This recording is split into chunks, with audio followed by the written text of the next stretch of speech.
Come back. So we have discussed about beta and gamma functions.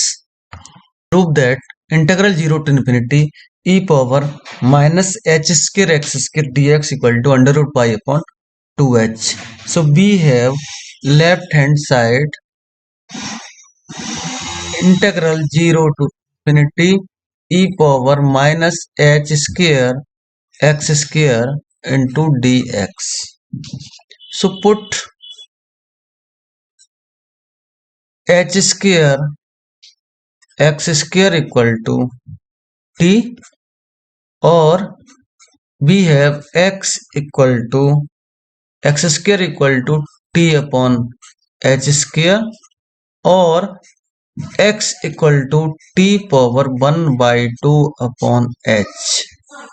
So on differentiating, dx equal to t power 1 by 2 minus आएगा and upon 2h लिखेंगे and dt.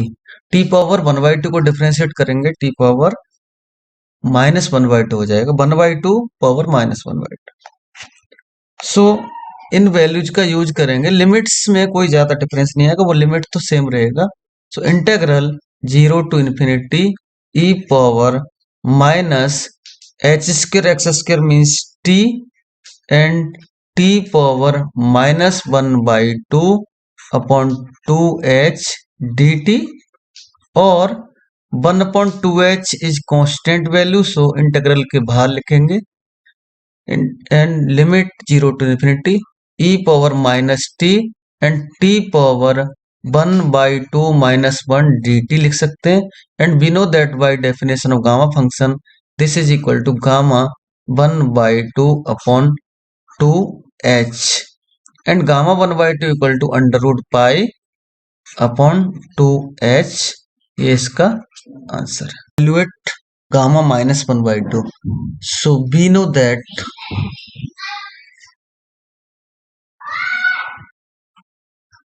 n gamma n equal to gamma n plus 1, और gamma n equal to gamma n plus 1 upon n.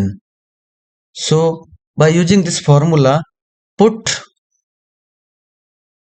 n equal to minus 1 by 2 both sides. Gamma minus 1 by 2 equal to gamma minus 1 by 2 plus 1 upon minus 1 upon 2, or gamma 1 by 2 upon minus 1 upon 2, and we know that gamma 1 by 2 equal to under root pi upon minus 1 upon 2, or gamma minus 1 by 2 equal to minus 2 under root pi is the answer. Gamma minus 3 by 2. So we know that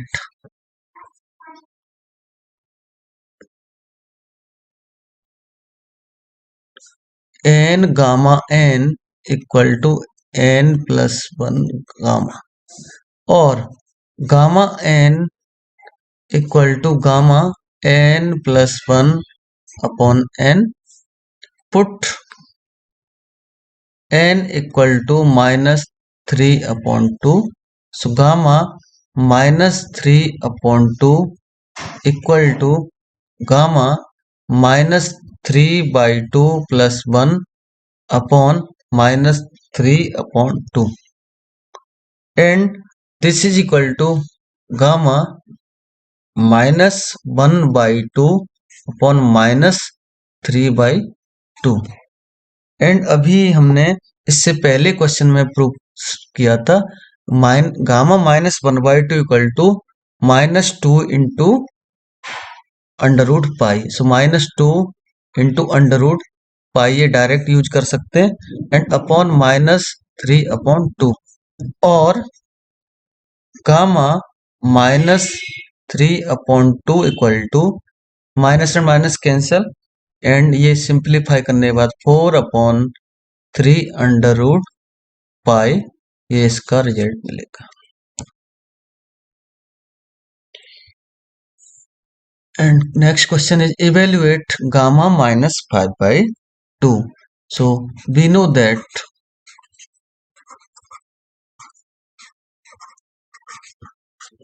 n gamma n equal to gamma n plus 1 or gamma n equal to gamma n plus 1 upon n. Put n equal to minus 5 by 2 in above. So gamma minus 5 by 2 equal to gamma minus 5 by 2 plus 1 upon minus 5 by 2 or gamma minus 3 upon 2 upon minus 5 upon 2, and we can use directly gamma minus 1 3 by 2 equal to 4 upon 3 under root pi by previous question और minus 5 by 2 upon में ही रहेगा और gamma minus 5 by 2 equal to ये value आएगी minus के साथ 8 upon 15 under root pi. ये तीनों क्वेश्चन एक दूसरे से रिलेटेड थे, तो फर्स्ट क्वेश्चन का आंसर सेकंड में हुआ और सेकंड क्वेश्चन का आंसर थर्ड क्वेश्चन में यूज हुआ है। सो ये सभी क्वेश्चंस आप लोगों को परफेक्टली आने चाहिए।